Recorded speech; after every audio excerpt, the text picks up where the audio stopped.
Hello and welcome back to the lecture on applied econometrics. So in this lecture we are going to talk about the properties of estimator. Now estimator as we have seen is something that is a sort of a mechanism to reach from sample to population. So we would never know the population characteristics, so all we can do is we can get some sample characteristics from the data we have drawn from the sample, and we basically use that mechanism to go from the sample characteristics to population characteristics, right? So that's what we call estimator. Now this mechanism of estimator, so it is not without any properties. It has certain properties, and we'll see these properties are really important because these properties are very helpful when we are deriving a regression equation and the coefficient. So under what condition we should run a regression, or what are the things we should take care when we run a regression, that will be coming from the properties of the estimator. So we need to sort of be familiar with the properties of estimator and why they are important. So let's start with this. We have talked about the double structure of variable, right? So we have, if we have a random variable and if we run an experiment, so the random variable can generate a potential outcome before you actually run the experiment. So you have a distribution of the potential outcome, right? So that is something, is a before realization thing. But when you actually run the experiment, when you actually get the result, that is something you get after realization. So let me sort of using that idea, let me again use that idea to explain the properties of estimator. So let's say I start with after realization. Okay, it is easier to understand. So let's say I am interested to know the quiz marks, class quiz marks. Let's say I am actually having a very big class and I really don't have a system where I am keeping all the details. So I just want to get an estimate of what is the average performance, or what is the performance of my students, like of the whole average performance of the whole population, but I don't have a means to sort of get all the details. So let's say I draw a sample of size n and I get, say it's a test out of 10, and I get the sample mean x1 bar is equal to 4. All right. Then I draw another sample and I see the x2 bar is equal to 6.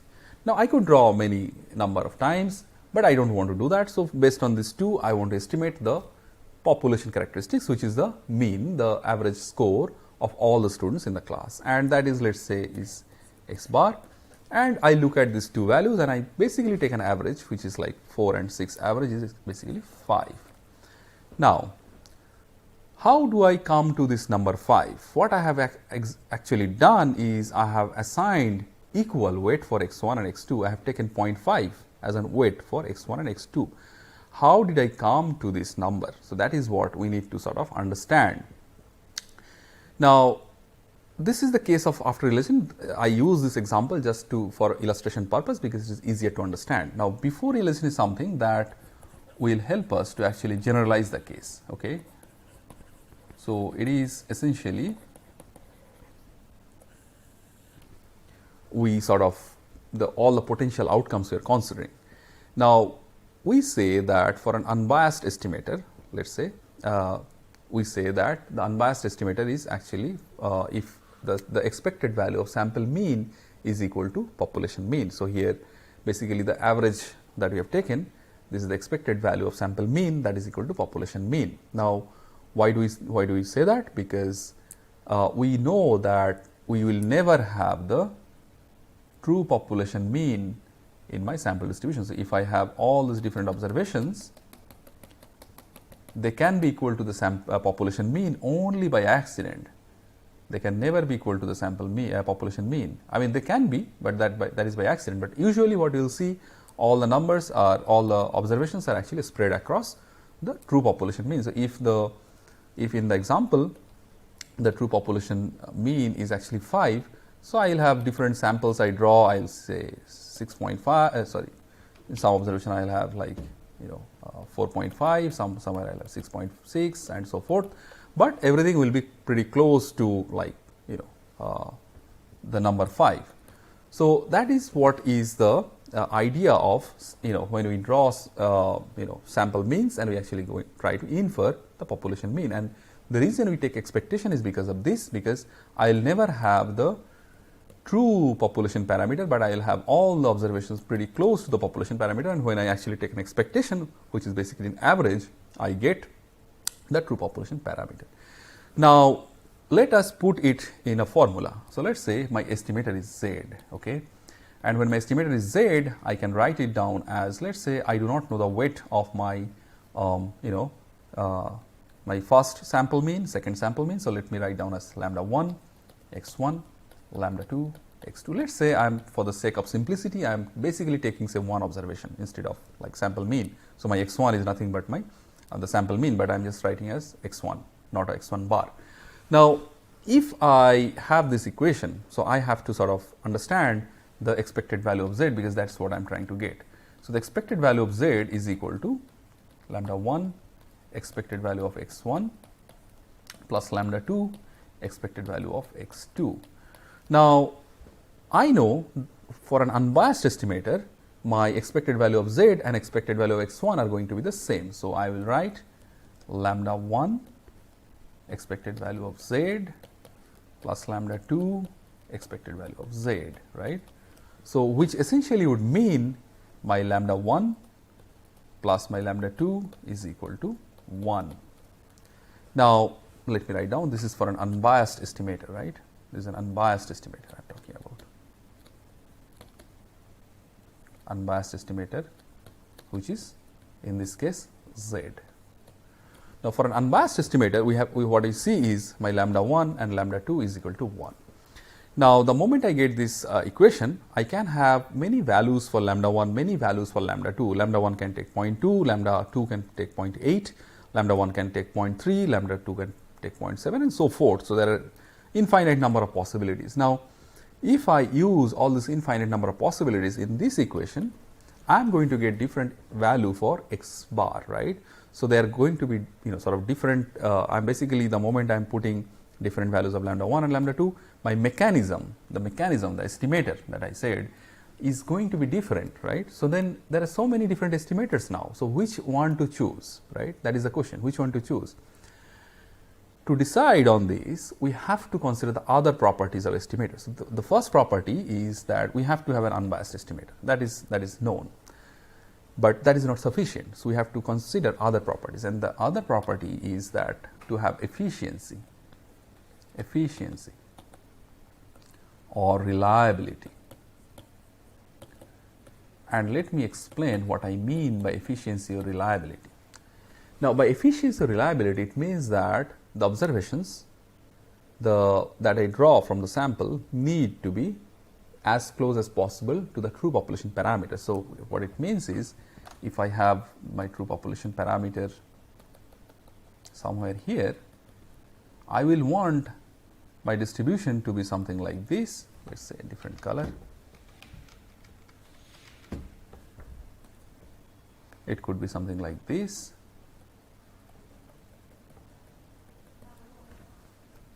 I can have other sort of distributions of estimator.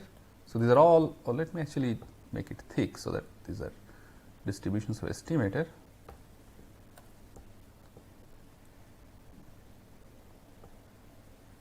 Let us say this is for estimator A, and the green one is for estimator B.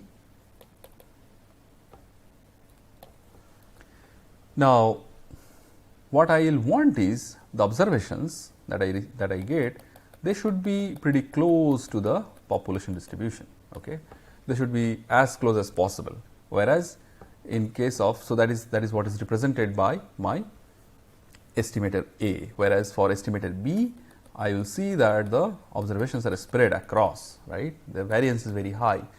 So, essentially it means that most of my observations from estimator A are coming to true population parameter of the true population parameter, whereas for observations from estimator B are actually quite away from the true population parameter. So, we can take an example, but it means that it does not mean that all my observations are actually of estimator B are actually close to the true population parameter. So, there could be something here, right, there could be some values here, whereas some observations under estimator B could be actually very close to the population parameter, right.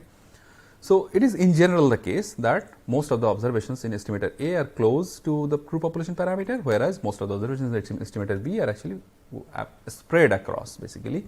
So, we can take an example, let us say the car accident, and if the person is wearing seat belt. Now, in most of the cases you will see that if a person is wearing seat belt, the accident there was no accident. But there could be cases where the person is actually wearing seat belt, but still there is accident or death, let us say the accidental death. So, there is still accidental death. So, that is what, like you may not expect that all the observations are going to be near to the true population parameter, but there there could be some observations which could be a little away from the true population parameter. Now, having said that, so if I have to achieve this efficiency reliability, so I have to have a minimum variance. I have to have a minimum variance, right. So, essentially what we try to do is we actually minimize the variance, and if I want to minimize the variance, what I have to do is I have to minimize the variance of my estimator. So, my estimator is this, and I have to minimize the variance. So, let us say I write the variance of Z, I write it as lambda 1 x 1 plus lambda 2 x 2, and I use var of this. The moment I expand it, it becomes lambda 1 square var x 1 plus 2 lambda 1 lambda 2 covar x 1 x 2, and then lambda 2 square and var x 2, all right. Now, how can I then further simplify this equation? So, if I have this covar x 1 x 2, it will be equal to 0, and the reason is I have assumed that my samples are independent, right. So, they are not dependent on each other. So, the moment I have the samples independent, I will have my covariance term 0, which would mean I will have lambda 1 square var x 1 plus lambda 2 square var x 2. Now, recall the fact that all this in this random variable that we are sort of drawing in the experiment we are doing are basically identically distributed. They are independent, so that is one criteria. They are also identically distributed. Basically, they are IID random variable. So, this is an assumption we have made, distributed, because it will make our life easy. So, the moment I have them as identically distributed, I can simply say so all the variances are going to be the same. So, let us say I write sigma x. So, I will have lambda 1 square sigma x square plus lambda 2 square sigma x square. So, which would mean sigma x square lambda 1 square plus lambda 2 square, right. All right. So, I got an expression of the variance. Now, I have to find out how can I minimize the variance. So, I have to sort of find out the value of lambda 1 and value of lambda 2 that will help me to minimize the variance. Now, I will use some of the equations that I have already derived. So, let us say this is my equation 1 and this is my equation 2. Now, if I want to minimize this variance, so I have to sort of get the minimum value of lambda 1 square plus lambda 2 square. Now, from equation 1, I know lambda 1 is equal to 1 minus lambda 2. Now, substituting in equation 2, what I get is lambda 1 square plus lambda 2 square is equal to lambda 1 square, or basically I can write lambda 1 minus lambda 2 square plus lambda 2 square, and if I expand it, I will have 1 minus 2 lambda 2 plus 2 lambda 2 square, right. Now, I want to sort of get the minimum value of it, and to get the minimum value of it, I have to basically minimize it.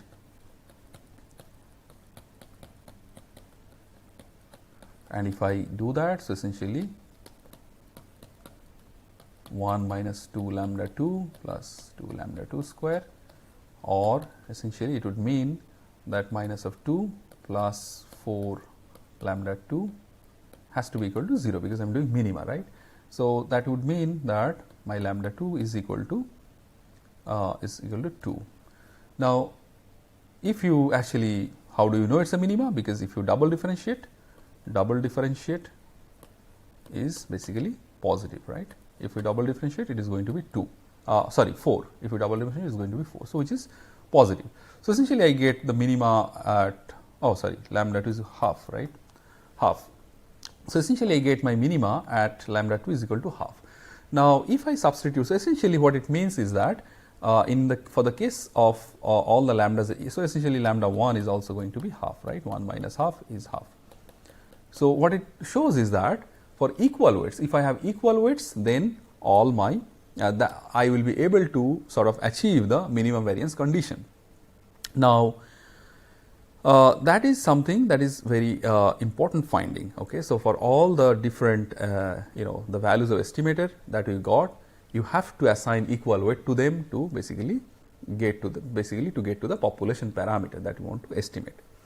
Now, that is well understood from this derivation. Now, the question that will come is, well, where in regression equation we really use this lambda 1 and lambda 2? I have never seen a lambda 1 and lambda 2 in regression equation. Well, so we need to explain that. So, in a regression equation, you will see what we do, we sometimes we estimate the standard error, right? So, when you estimate the standard error, how we do is we actually take the sample standard deviation. We take sample standard deviation because we usually do not have population standard deviation known. So, we use sample standard deviation and we do a root n, because we really do not want to draw the sample time n again, right. So, we actually essentially we get all the observations in the sample and get the sample standard deviation and divide by root n, and which is approximately equal to drawing samples multiple times and actually getting a sort of a group estimate, like here this is standard deviation.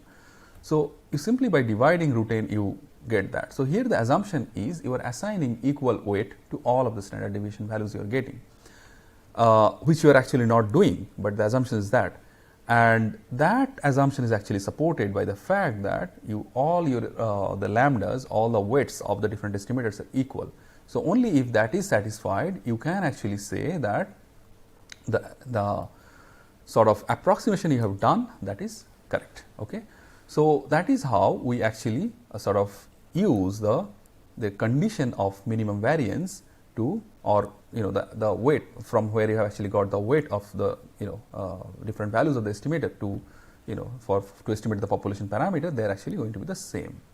Now, with this we can actually say the properties of the estimator. So, we can summarize the properties of estimator. So, I will say that the properties of estimator, so let me write down properties of estimator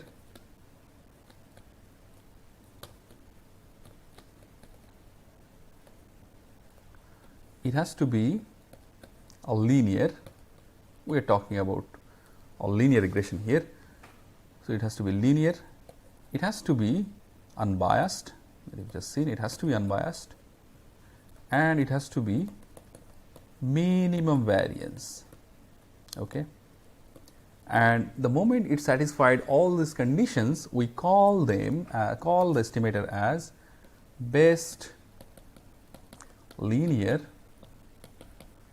unbiased estimator,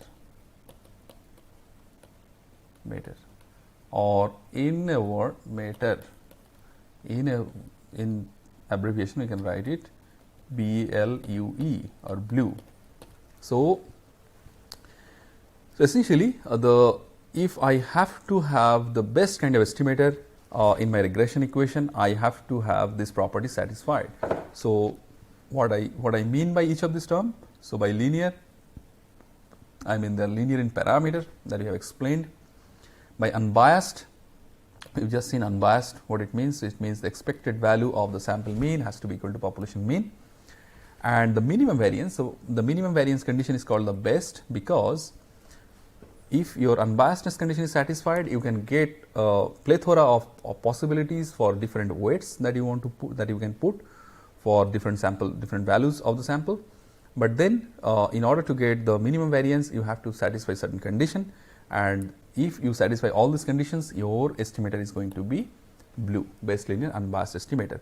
And we will see under this blue property of estimator, we will actually be able to outline all the different properties of the estimator, which we call the the sort of Gauss-Markov assumptions. So those assumptions are, you have to kind of check when you are running a regression equation whether those assumptions are satisfied. If they are satisfied, then you will be confident about your sort of regression equation that you have done it correctly. So that is why this properties of estimator is really important, and that is the implication of the properties of estimator. We have to get the best linear unbiased estimator, and we will see that in regression equation they are going to be extremely critical. So with this, we will wrap up the lecture on the properties of estimator.